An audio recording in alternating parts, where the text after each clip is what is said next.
सुप्रभात, मैं पल्लवी कुमारी वर्ग 10वीं से आज आप सबों के सामने +2 उच्च माध्यमिक विद्यालय मानिकपुर से आई हूँ। आज मैं यहाँ पे ह्यूमन हार्ट का एक्सप्लेनेशन लेके आई हूँ। मानव हृदय एक अत्यंत ही कोमल संरचना है जिसका आकार लगभग त्रिकोणा होता है। मानव हृदय में 4 कोष्ठक होते हैं जिनके अनुसार दायां और बायां आलिंद और दायां और बायां नीले कहा जाता है। दायां और बायां आलिंद ऊपर होते हैं तो दायां और बायां नीले नीचे। दायां और बायां आलिंद एक दूसरे से अंतर आलिंद भित्ति द्वारा अलग होते हैं तथा दायां और बायां नीले एक दूसरे से अंतर नीले भित्ति द्वारा अलग होते हैं।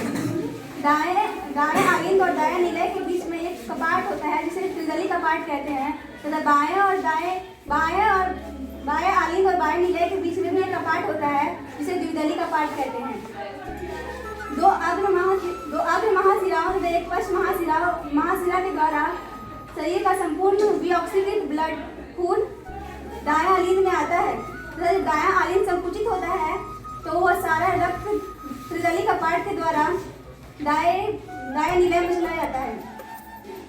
उसके बाद जब दायां नीले संकुचित होता है तब त्रिदली कपाट बंद हो जाता है और सारा रक्त फुफ्फुस धमनियों द्वारा फेफड़ों में चला जाता है और वहाँ से शुरू होकर सारा ऑक्सीकृत रक्त फुफ्फुस शिराओं द्वारा बाएं आलिंद में आता है और बाएं आलिंद जब संकुचित होता है तो सारा रक्त द्विदली कपाट के द्वारा बाएं नीले में चला जाता है और जब बाएं आलिंद संकुचित होता है तो द्विदली कपाट बंद होने के कारण सारा रक्त महाधमनियों द्वारा संपूर्ण शरीर में फैल जाता है।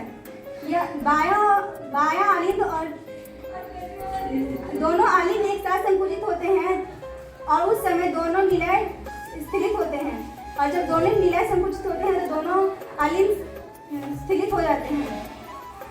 यह एक क्रमबद्ध तरीके से चलता रहता है और इसी को एक हृदय का धड़कन कहते हैं। हृदय का धड़कन एक विशेष यंत्र द्वारा भी मापा जा सकता है जिसे इलेक्ट्रोकार्डियोग्राफ कहते हैं और जो कि इस तरह का बनता है। अक्सर आप लोगों ने इसे किसी मूवी या फिर किसी सिनेमा में देखा होगा। जब हॉस्पिटल का कोई सीन चल रहा होता है तो ये बनता है और ये एक बहुत विशेष प्रकार का यंत्र होता है जिसे कार्डियोग्राम कहते हैं। Thank you. शरीर का सारा विऑक्सीकृत रक्त दायां आलिंद और दायां नीले से होते हुए फेफड़ों में जाता है और फेफड़ों से शुद्ध रक्त बाएं आलिंद और बायां नीले से होते हुए संपूर्ण शरीर में जाता है।